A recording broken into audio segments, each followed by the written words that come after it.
9 days. That's how long it took after we buried my father for my brother Dale to start making phone calls.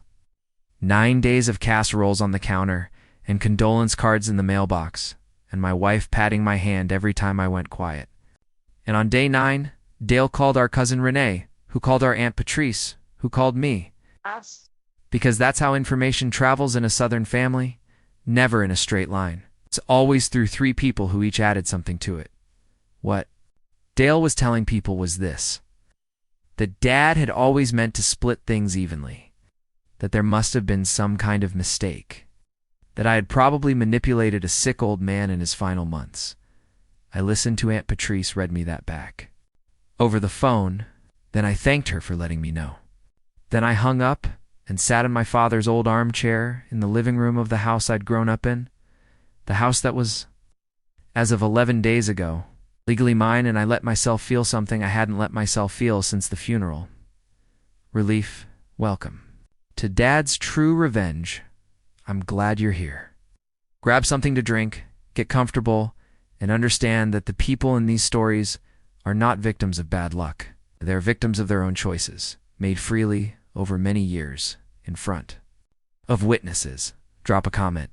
Hit subscribe. You're going to want to hear all of it. Let me take you back to where this actually starts. Not the funeral. Not the will reading. It's not even the last few years of my father's life, though we'll get there. This starts in 1987 in a 2-bedroom house in Decatur, Georgia, where my mother was trying to get 2 boys ready for school, and my father was trying to build a plumbing supply business out of a rented storage unit with $1,200 and a used truck that it started on the 3rd try if the weather was good. I was 7. Dale was 10. And even then, even at 7 years old, I understood something about the way our family worked that took me years to be able to put into words. Dale was the performer. I was the help. Dale played football. Dale ran for class president. Dale told jokes at the dinner table that made my father laugh until he had to wipe his eyes. Dale wore his personality like a costume he'd been fitted for at birth, and he wore it loudly, and he wore it everywhere. My father loved him for it the way a man loves a thing that reminds him of himself. I was different. I was quiet. I was the one who showed up at the storage unit on Saturday mornings and helped my father count inventory. I was the one who learned at 9 years old how to read a purchase order. I was the one who rode with him on deliveries. In that truck that started on the 3rd try, sitting in the passenger seat eating gas station crackers while he talked through his plans out loud like I was a business partner instead of a kid who hadn't hit double digits yet. I didn't mind. I liked it. I liked the smell of copper pipe and the sound of my father thinking. I liked being useful in a way that Dale never seemed interested in being. Dale liked being loved. I liked being trusted. And for a long time, I told myself those were equal things.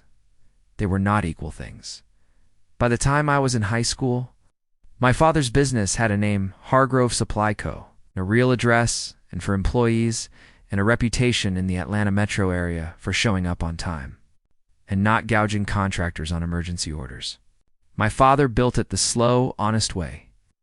Every dollar reinvested, every relationship maintained, every handshake remembered. Dale went to the University of Georgia on a partial scholarship, joined a fraternity, majored in communications, and came home at Christmas telling stories about people I didn't know, doing things I didn't care about. My father sat at the head of the table and laughed and asked questions and passed Dale the biscuits. I stayed in Decatur and enrolled in the local college and worked at Hargrove Supply 20 hours a week and learned every corner of the business my father had built, not because anyone asked me to, because I wanted to, because somewhere in the back of my mind I had already understood. In the wordless way you understand things before you have language for them, that this business was going to matter someday, and I wanted to know it well enough to protect it. Dale graduated, moved to Nashville, got a job in sales, married a woman named Kristen, who had very strong opinions about interior decorating, called home on Sundays when he remembered.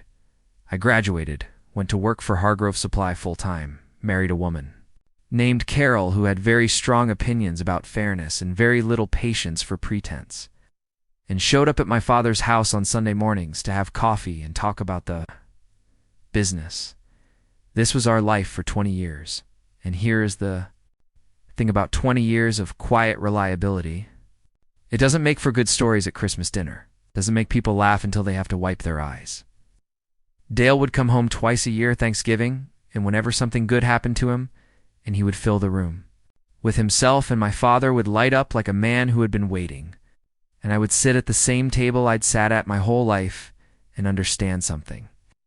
I had long since stopped being surprised by my father, loved Dale in the loud, obvious, demonstrative way that gets noticed. He trusted me in the quiet, foundational way that doesn't. I had spent most of my life telling myself that was enough. It was enough. I want to be clear about that, because this is not a story about a bitter son. It is a story about a patient one. My father's health started declining in 2019. Nothing sudden. It's a slow kind, which is its own particular cruelty. His knees went first, then his energy, then the sharpness that had made him so good at reading people across a negotiating table. He was 74 years old, and he had worked every day since he was 19, and his body had finally started. Sending him the bill, I took on more. Not officially, my title at Hargrove Supply was still operations manager. Same as it had been for 12 years, but functionally I was running the business while my father sat in his office and read trade publications and made the occasional phone call to a contractor he'd known since Reagan was president. He still came in every morning. He still signed things. But we both understood what was happening, and neither of us talked about it directly because we were Southern men over a certain age, and that's simply not how we did things. Dale came home for Christmas 2019 and spent 3 days telling my father about a real estate investment opportunity in Chattanooga that he was very excited about and needed some capital for. My father smiled and said he'd think about it. He didn't give Dale the money. He told me about it 2 weeks later over coffee on a Tuesday morning, in the way he told me everything that actually mattered, matter-of-factly, without drama. Like he was reading from a report. Boy doesn't understand what it costs to build. Something my father said. He thinks money is a thing that comes from other people's hard work. I didn't say anything. I poured us both more coffee. I want to talk to Robert Finch, my father said. Robert Finch was our family attorney. Had been for 30 years.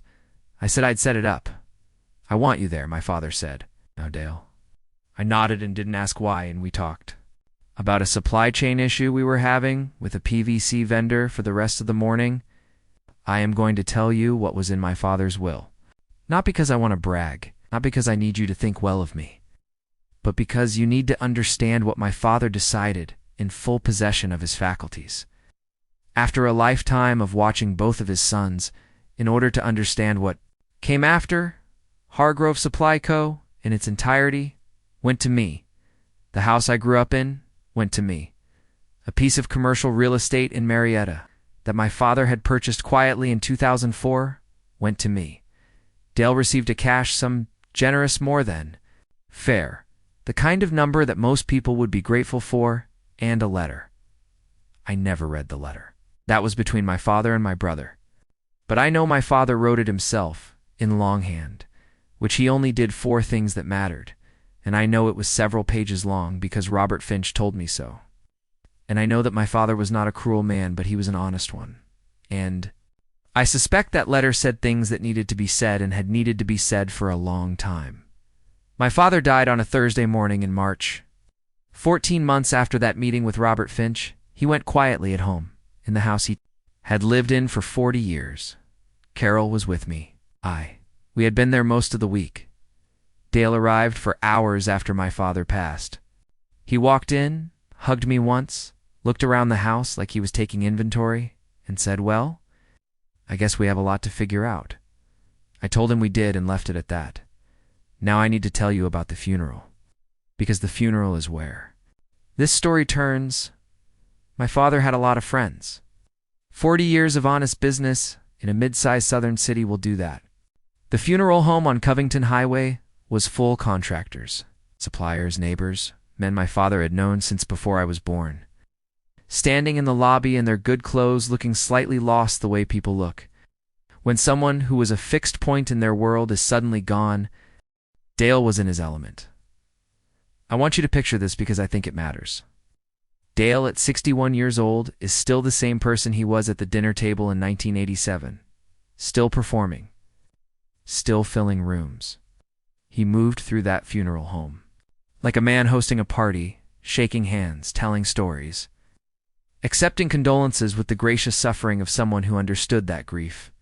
Like everything else, was a performance to be executed well. I stood near the back and talked to the people my father had actually worked alongside and tried not to watch my brother too closely, but I heard him. Enough of him to piece together what he was doing. He was telling people that my father had always said Dale was his greatest pride, that Dad used to call him his legacy, that the two of them had been so alike it was almost funny. He said the word legacy 3 times that I counted. He accepted several hugs from people who had no way of knowing what was and wasn't true. And then I heard him say it to our cousin Marcus, loud enough that 3 other people turned their heads. You know how it was with me and Dad, Dale said. He always said I was the one who got his personality. It's the one who took after him. I was the one he talked about, you know? I was always his favorite. Marcus nodded with the careful neutrality of a man who has learned not to say anything at family functions that can be quoted back later. I turned and walked outside and stood in the parking lot of the funeral home on Covington Highway for about 5 minutes looking at the sky. It was a clear March day, cold for Atlanta. The parking lot smelled like exhaust and cut grass.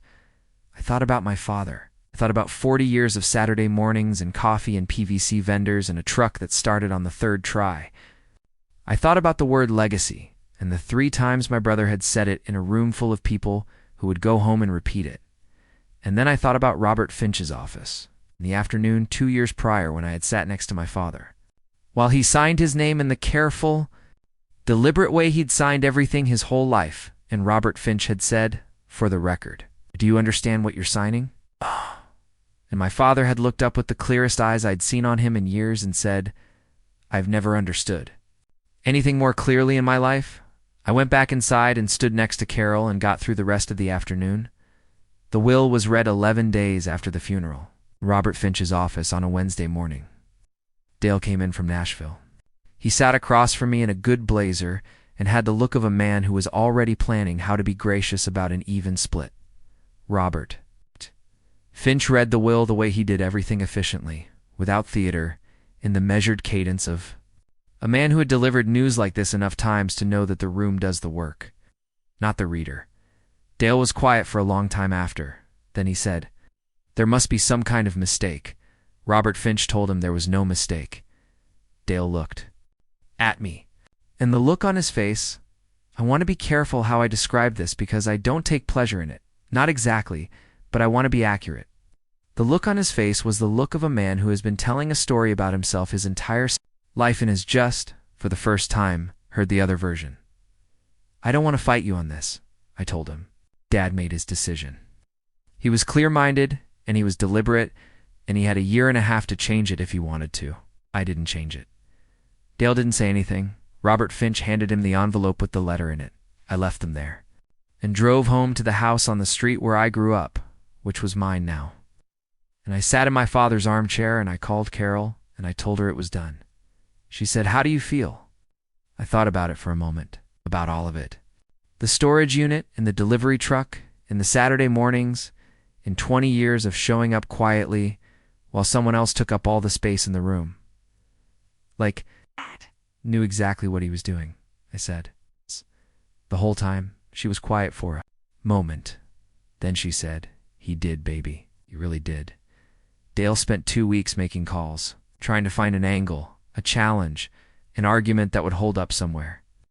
Robert Finch fielded those calls patiently and referred him to the relevant statutes each time. There was no angle. My father had been thorough. He always had been. The call stopped after the 2nd week. Dale called me once, directly in late April. It was a short conversation. He said he thought things should have been different. I told him I understood why he felt that way. Said maybe we could talk more sometime. Told him the door was open. That was 14 months ago. He hasn't walked through it. That's his choice, and I've made my peace with it. Hargrove Supply Co. is doing well. Better than well. Actually, we landed a contract with a regional home builder in the fall that my father would have been proud of. the kind of steady, unglamorous, reliable work that built the business in the first place. Carol comes in on Thursdays to help with billing and makes coffee that is considerably better than what my father used to make, which was barely drinkable but which I drank every Saturday morning for 30 years without complaint, because some things are not about the coffee. I think about my father most mornings. Not with grief exactly, or not only grief. More with the particular gratitude you feel for someone who saw you clearly, who knew what you were worth without needing you to announce it, who wrote it down in black and white and signed his name to it in Robert Finch's office on a Tuesday afternoon because he wanted there to be no room for doubt. My brother stood at my father's funeral and told a room full of people he was the favorite. He was wrong, but my father never needed me to be the favorite.